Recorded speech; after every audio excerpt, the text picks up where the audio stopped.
You're listening to the Elvis Ultimate Fan Channel podcast, the channel that is devoted 100% to the life and career of the biggest selling recording artist of all time, with your host, Steve Francis.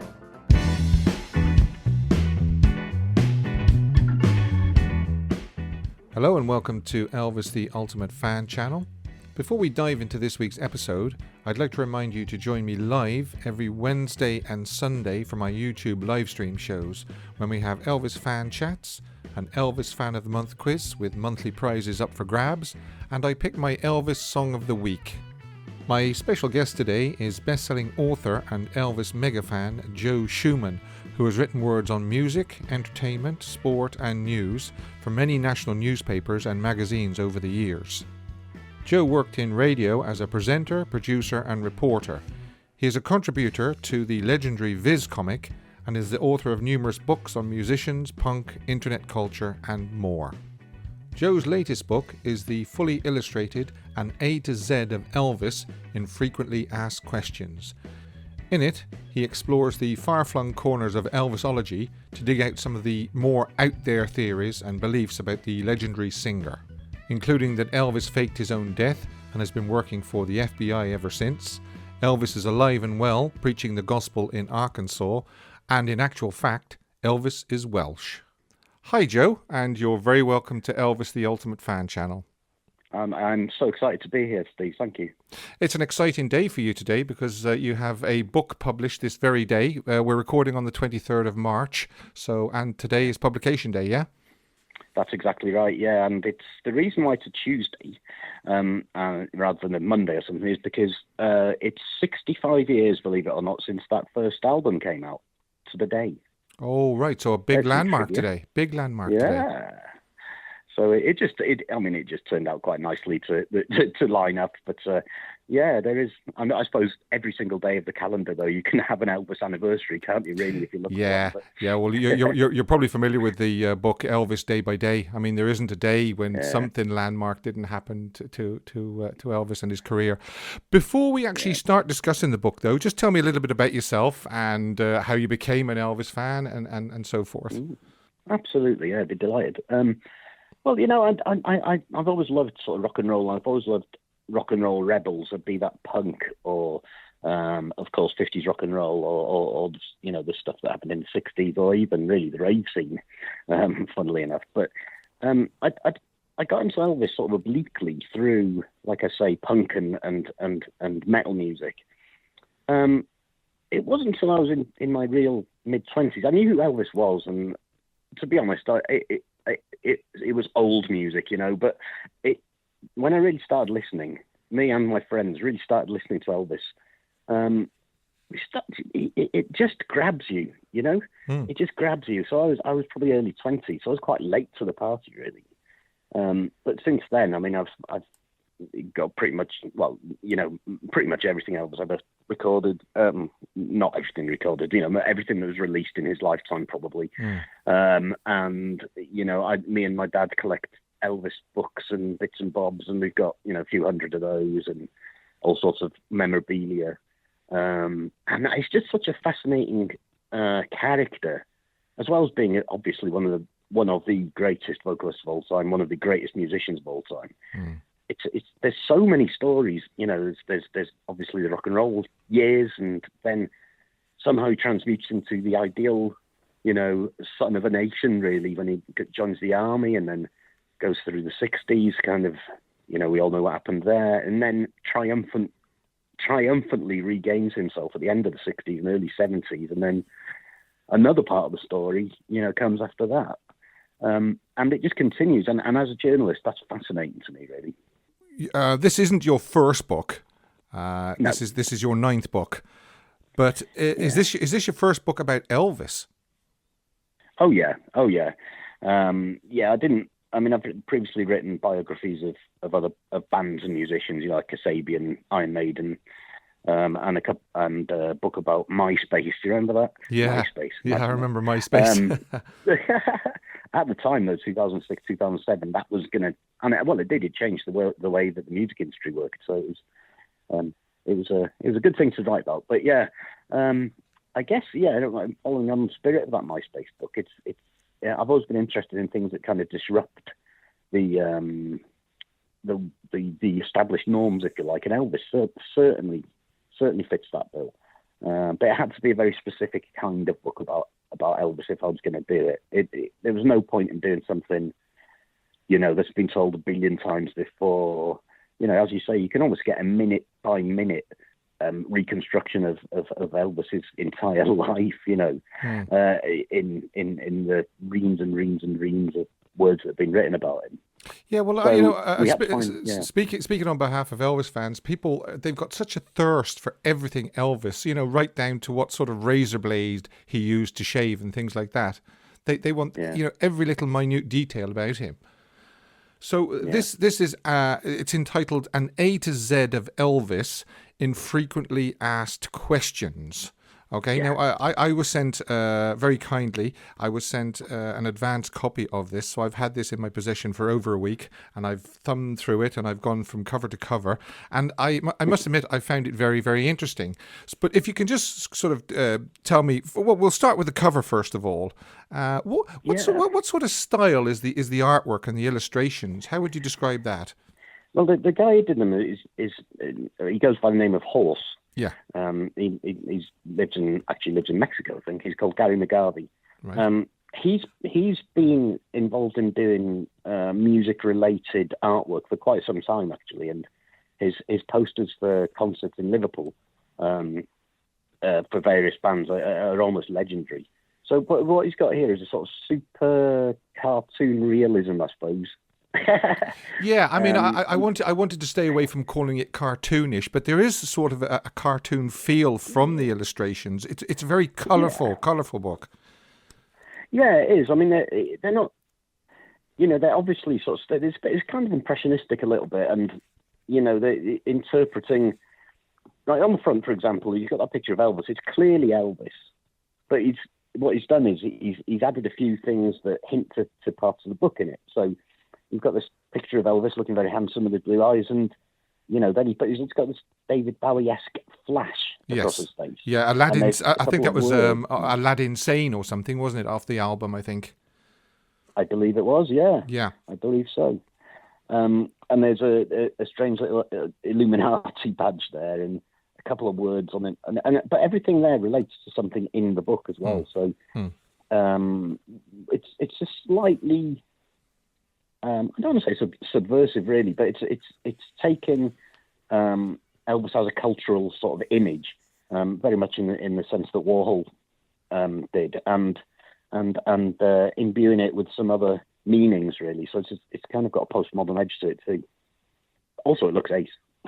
It does look ace. As I say, it's actually interesting. It's so different from the normal Elvis book where you've got obviously just telling about his life, somebody who knew him, somebody who worked for him, and then you've just got black and white or colour photographs, actual photographs in the middle. These illustrations, they must have taken quite a bit of time to draw them. He must have worked on it for quite a while, I think. Yeah, it's. I mean, he's a phenomenal artist, and. It's for all of us. I think it was a bit of a labour of love, because there's some really interesting things to draw pictures of, like Bruce Lee, for example. There's an entry about Bruce Lee in this. And yes, you wouldn't necessarily think. I mean, super fans, fans know everything about Elvis, but I am an Elvis fan. I'm not a mega sort of obsessed sort of fan, but I am a fan. But I didn't know about the Bruce Lee link, for example, which is that there is a rumor or there's talk that they were going to do a movie together, and they may even have met in person, but it's that to me is fascinating. And then you've got a whole full page of Bruce Lee there, looking pretty mean and moody. So yeah, that's a fantastic illustration. Well, I'll tell you, let's dive into a few. Obviously, we won't cover them all because if we covered them all, people wouldn't buy the book. But so you mentioned Bowie. We'll start at B. What's the connection there with David Bowie? Dude, they have the same birthday, right? That's the first thing. Yes. Obviously different years, but Golden Years, the Bowie song, apparently was written with Elvis in mind. I mean, imagine Elvis singing that. That would be wonderful. Oh yeah. But apparently, it was declined. Whether it actually got anywhere near Elvis or not is debatable, isn't it? By that stage, well, we know now that if they couldn't get publishing on it, it wouldn't have got anywhere near him. Unfortunately, that's the way Parker worked, wasn't it? Yeah, absolutely. And I don't think David Bowie was one to let anybody get one over on him, was he? No. But also there's a sort of a part two of that story, which is a country singer called Dwight Yoakam said in 1997 apparently that Bowie had told him that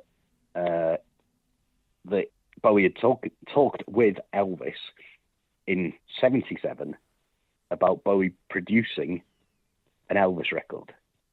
Imagine that too, fabulous. Yeah, exactly.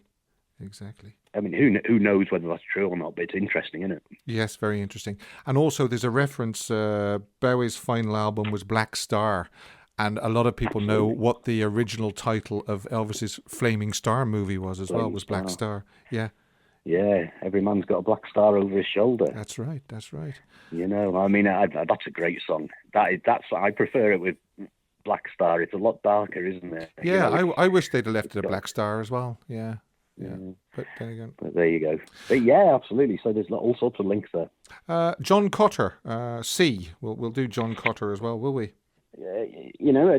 Some people believe that John Cotter is Elvis, and there's a famous tape that you can find online that is apparently Elvis talking about what he did after he cheated death, and so on. The man sounds quite a lot like Elvis amongst many other people. Yeah.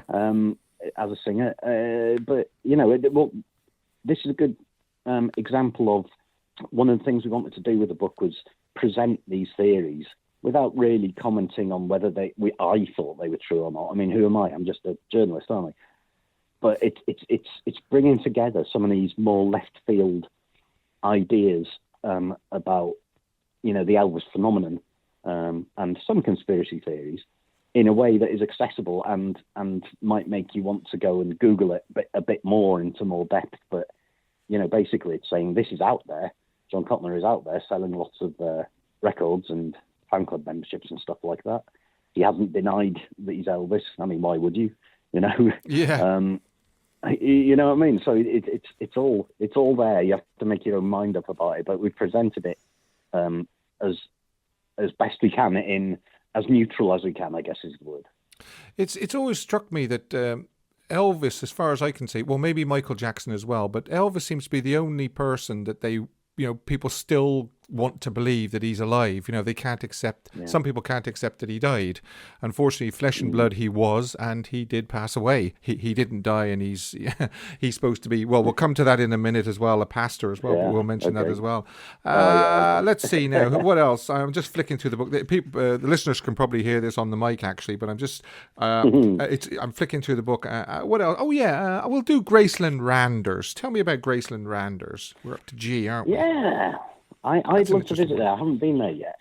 It's a replica of Graceland, but in Randers, Denmark. Yeah. And in fact, I don't think we're allowed to call it that anymore, because I think I don't know what we call it. It's called something like the Rock and Roll Museum Randers, because the name Graceland. It's called the Memphis Mansion now, because they had the lawsuit with. That's correct. I couldn't think either what it was.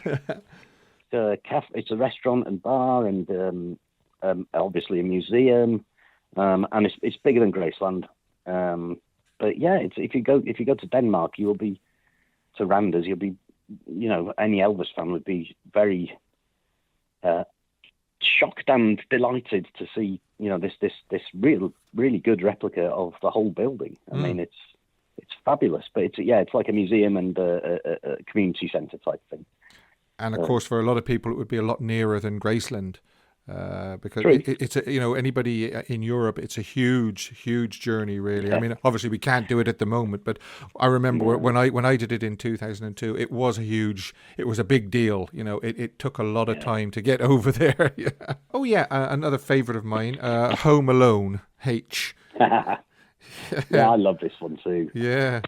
Well, shall I just? Yeah, I mean, let's encourage everybody to go and search for Elvis Home Alone. I mean, what do you think about this? I'd like to get your view on. Me personally, yeah. I believe 100% that it was just an extra called Gary Grott. Unfortunately, he's passed away now. But there are other photographs of Gary.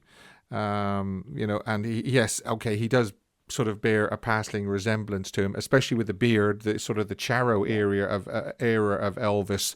Right. But I mean, for people to just think that Elvis stood there for the sort of 10 seconds or whatever that he's on screen, movie making doesn't work like that. If it had been Elvis Presley, he would have had to have been on the set for hours and hours and hours while they did setups and takes and lightings changes and everything. So yeah, unfortunately, it's Gary Grott. Yeah. And yet, if you just look at the clip, there is a head movement that is like, oh, well, maybe not. Even despite all of the facts that you've just obviously completely debunked it. Yeah. But then you look at it and you go, oh, yeah, but maybe. Yeah. I mean, it is wow, the first time you see it. Yeah, yeah. Which I love that. I mean, Yeah, I think they asked Gary, why the head movement before he passed away. And he said, well, that was my interpretation of an annoyed customer waiting in line to be checked in, just moving the head. Yeah. Brilliant, though. Now, this one is close to my heart. I for Irish, because obviously I live in Ireland now. I married an Irish girl. So just fill me in on that. Yeah, well, in this book, one of the things that I've done is looked into all of the various genealogy research on the Elvis and the Presley family.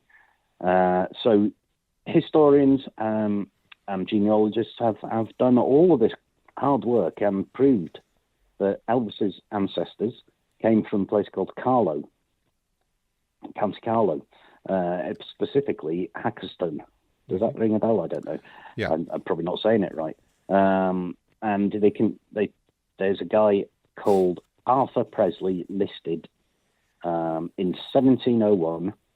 It was baptized there, and they found the certificate in the Anghowie Church of Ireland. Mm-hmm. Arthur's father had bought land there, so it goes back even one more generation. So you're talking sort of probably mid 1600s there. Arthur Presley's son William emigrated to New Orleans around the time of the American Revolution, actually, and so there the Presleys were first found in the Deep South, and then William's great grandson, so that's 1, 2, 3, 4, 5 generations, was Jesse McDowell Presley, who married Minnie May Hood, who we all know as Dodger. Yeah, Dodger. Which is Elvis's grandmother. So all of that is completely documented. So Elvis, he comes undoubtedly. He has a history that leads back to Ireland, so he's got Irish blood.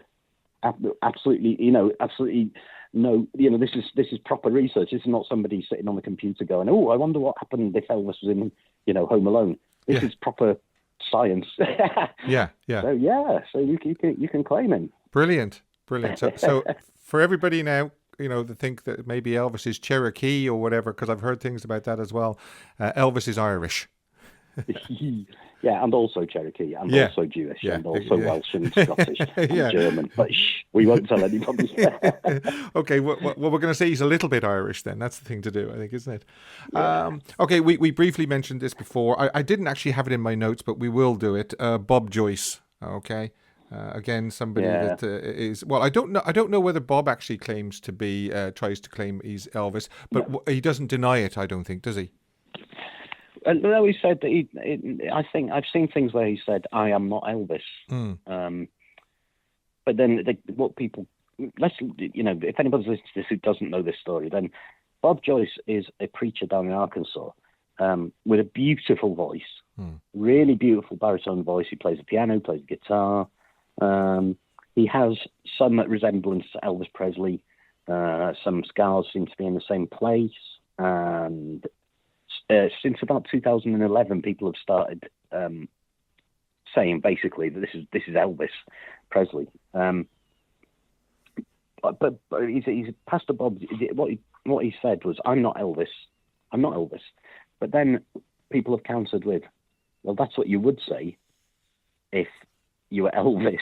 Well, yes, having, that's right. Having left the Elvis persona behind in '77 and being reborn in the church and taken a new name and a new ministry. And because Elvis was always, many times Priscilla said that Elvis should have been a preacher. People have sort of added 2 and 2 and got, 100. I mean, it's sort of unfair on Pastor Bob because he seems to be a really, really nice man. Yeah. And he's got this little church in Arkansas, and there are resemblances to Elvis, but I don't know. I mean, it's one of the more intriguing and more plausible Elvis is alive myths, if you like. Yeah. Because you can go on there and you can listen to him. He sounds, he's from the South. He sounds like a Southern gentleman, and his singing voice is remarkably Elvis-esque. But again, lots and lots of people sound similar if they've come from the same sort of tradition of gospel in that part of the world. So you got to make up your own mind on that, really. But it is a strong one. One of my problems with it would be that his age, he would actually be too young to be Elvis, unfortunately.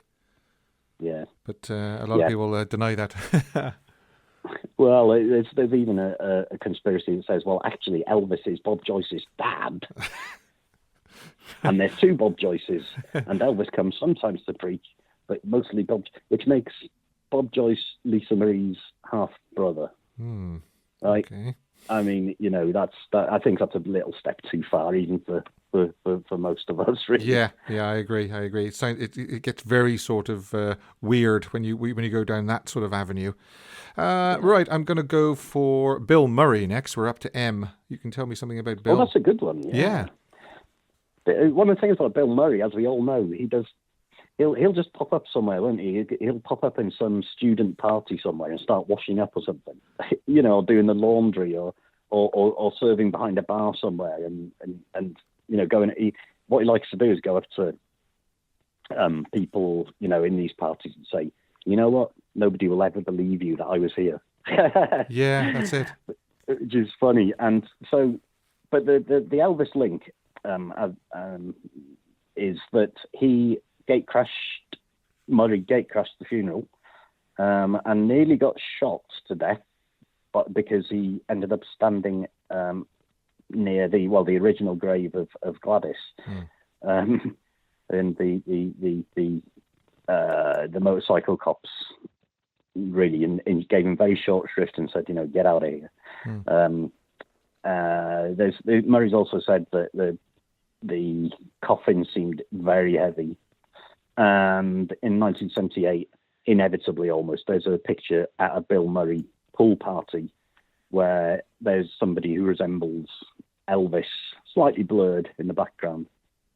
So, there's a few things there to chew over, I guess. Yeah, that's very similar to a photograph with Muhammad Ali as well, wasn't it? There was somebody in the background that looked like Elvis, but I think it was just one of Ali's men in the end, wasn't it, I think? I think it was one of Ali's managers, but somebody, I can't remember who it was. I mean, I think Billy Stanley showed Ali in the 80s sometime, or in the early 90s, showed him that particular photo, not saying what era it was from, and Ali went, yeah, that's my man Elvis. And of course the photo is from 1984. Yeah. So on such things are conspiracy theories bred. Exactly, yeah. Right, Queen. Now, Freddie Mercury was a big fan of Elvis, I believe. Yeah. I mean, the specific song is a crazy little thing called Love, isn't it? Where he sings it's not really an Elvis impression; it's more sort of tribute, isn't it? But yeah, I mean, Freddie Mercury, what a singer that man was, and it's one of the biggest shames of it of many things is, imagine if those two had worked together, like Mercury worked with the opera singers and whatnot. Imagine him and Elvis doing something. Yeah. How good would that have been, Well, you see, Freddie and Elvis share a great vocal range. They could hit the highest notes and the lowest notes. So yeah, I can imagine. Wow, the hairs on the back of your head would be standing on end if Elvis and Freddie ever recorded together. Absolutely, and people know Freddie Mercury for his sort of high register because he sang in that most of the time. But actually, he was a natural baritone. So they and so there's. Anyway, let's not get into Freddie Mercury too much, but yeah, two geniuses, really. We know for a fact, as I said, he was a big Elvis fan, and he paid tribute to him once. I saw him doing live on stage, "You're So Square, Baby, I Don't Care," and it was quite a decent version as well, actually. Yeah, you see, it's not about sounding like the original; it's about doing it justice, isn't it? And exactly. When you really love a song and an artist, you do it in your own way. And that's the most respectful thing you can do, is interpret it in your way and bring some new art to it. Otherwise, you just might as well, put the record on, mightn't you? Yeah, exactly. This is a bit of a strange one. Tommy Steele claims that Elvis visited England in 1958 and they visited London landmarks. That was headlines for a couple of weeks in the UK, I think. There's a guy called Bill Kenwright who's a theatre, impresario, and used to be the president or the chief director of Everton Football Club. Yes, but he was friends with Tommy Steele, and in a few years ago, Kenwright gave an interview to the BBC where he told that story that Elvis had phoned Tommy Steele and said, come on, man, what can we see? Because, obviously Elvis went to Paris and all sorts when he was in Germany, didn't he? Yes, he did. So it's not beyond the realms of possibility that he could have possibly done that. I mean, I think, maybe it's possible, that one. I think that could have happened, but on the one source is not enough, really, is it? But, no, and one of Elvis's men, Lamar Fike, said it didn't happen because Lamar was in Germany with him, and he says if it had happened, I would have known. Yeah, exactly. Yeah, so, and Lamar Fike is quite a large character, so he would because one of the theories is that actually Lamar went over with Tommy Steele, but I mean you could never. Say that Elvis was Lamar Fike or vice versa. You would never make that observation. No, you could never mistake Lamar for Elvis. I like the story though, because it's kind of just a nice idea that two musicians in 1958 or 9 or whatever it was could, just meet up and. Tommy Steele saying, "Oh, I'll take you around. Here's the House of Parliament, whatnot," and Elvis going, "Oh, cool."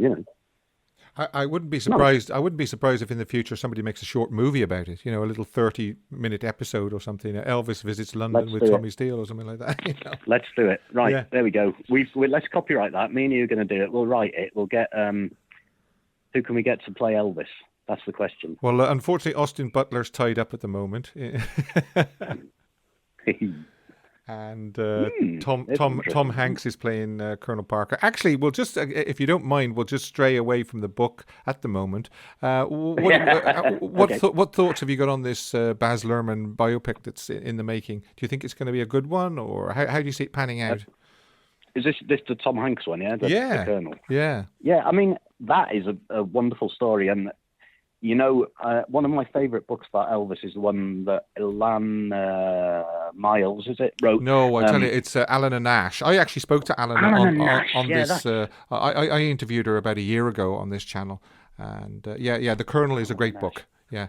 It's a fabulous book, and that really is a great piece of historical research too. The story of the Colonel is fascinating. And, Tom Hanks being in it gives me hope because he doesn't tend to do rubbish stuff. He does interesting films, doesn't he?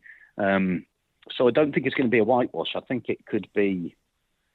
Yeah, I'm looking forward to it. I think if you're gonna do an Elvis related movie, The Colonel is a great place to start, and it's got good people involved. So I'm looking forward to it actually. It strikes me that they're not rushing it. It's not going to be one of these made-for-TV ones because they've resisted the temptation to rush it. They've pushed it back a few times, haven't they? It's just so they can make sure that they get as much as they can right about it. So, I mean, I'm going to give it a chance. I'm looking forward to when the cinemas open again and we can go and watch it. But, until it comes out, we're not sure. But like you say, with Tom Hanks being in it, it could just be a good one. Yeah, and contrast that with the Queen movie that did come out, and that was horrible, wasn't it?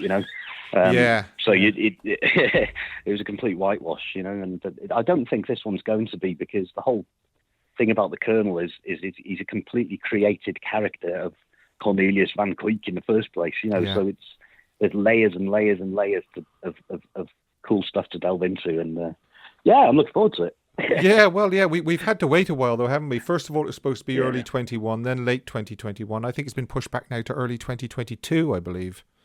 Right. Okay. I think I'm up to W, Welsh. Did we mention Welsh yet? I think we did, didn't we? We did a little bit, yeah. I mean, it's similar to the research. I'll just mention, this is also based on genealogical research. Let's just give a few sort of bullet points. Down in West Wales, in Pembrokeshire, is the Preseli Mountains, Mynydd Preseli, which sometimes are spelt Presely. That's in fact where the stones for Stonehenge came from originally. So there you go. There's all magic there already. Yeah. There was St. David is a patron saint of Wales, who's actually Irish, incidentally, St. David. But he came across and studied in Wales, and he was baptised down in a place called Porthclais by one of his cousins, who was called Eilfew, which, when you Latinise Eilfew, which is an old sort of Welsh name, it becomes Elvis. Uh-huh. So St. Elvis baptised St. David, and there's actually a church of St. Elvis down in that part of the world. So, isn't that good? And of course, Gladys is a Welsh name too, isn't it? So, So if anybody ever visits that part of Wales, they should look up the church. Did you say the Church of St. Elvis? Yeah, the Church of St. Elvis. I mean, I want to go there too, because it's not too far away from the Elvis Festival in Porthcawl. Yes. That isn't happening at the moment, but I that'd be a nice little trip, wouldn't it? Yeah. Yes, it would. It would. So we've covered only a very, very small part of this book. I just wanted to sort of pick out a few of the interesting ones, but there is a lot more. As we said Bruce Lee, didn't we? My Happiness, the recording. Operation Fountain Pen, Orion, O'Grady, obviously Scatter, his chimpanzee. There is an awful lot more that we haven't covered, and I would definitely recommend this book. In fact, for my Elvis Fan of the Month competition that I run on Sundays on my live show, we're going to actually be giving away a copy of this book, an A to Z of Elvis. Wonderful. Okay, so for anybody listening, if they want to join in and try and get as many questions correct, Elvis questions correct, right, they can actually win a copy of that book. It's published today. We're recording this on the 23rd of March. Where can you get this book, Joe? It's Amazon is the place, I guess, and it's also available on Kindle. You want it in your hand, really. It's a lovely looking book. It's such a beautiful book to look at. I mean, I'm made up with the way that it's turned out, and I think it's $9.99. It's available now. So go and buy 10 copies. And, yeah, I agree with you. It's one of those books where maybe Kindle would be, Kindle's okay for the text, but an illustrated book like this, Kindle might not do it the justice it deserves. So as you say, what you could do is you could get it on Kindle and buy it, buy the book as well. So have two copies of it, one on the Kindle and one in your hand. There you go.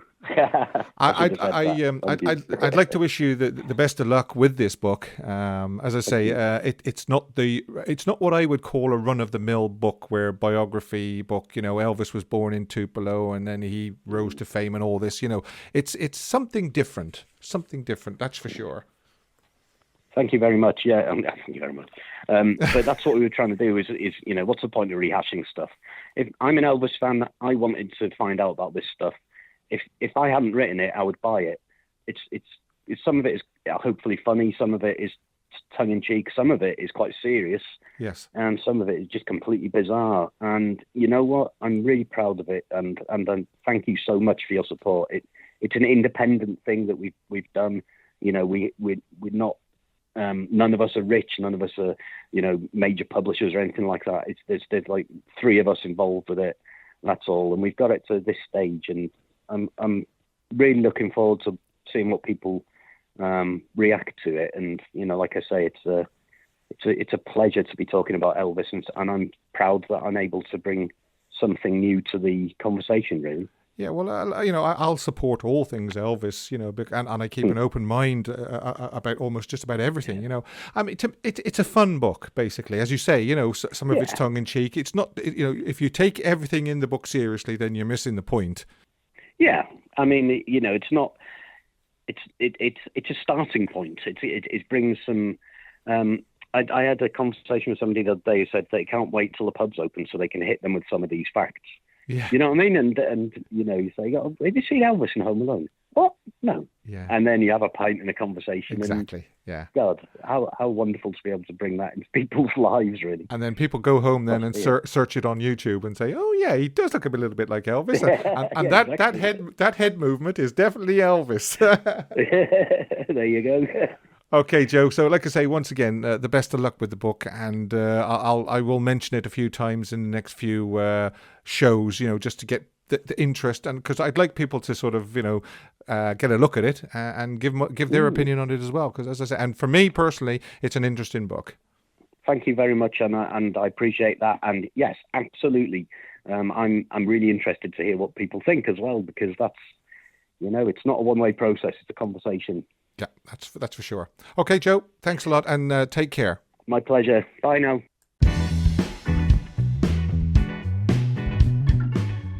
Thanks once again to Joe for joining me on the show today. And A to Z of Elvis Infrequently Asked Questions is available from Amazon from March 23rd.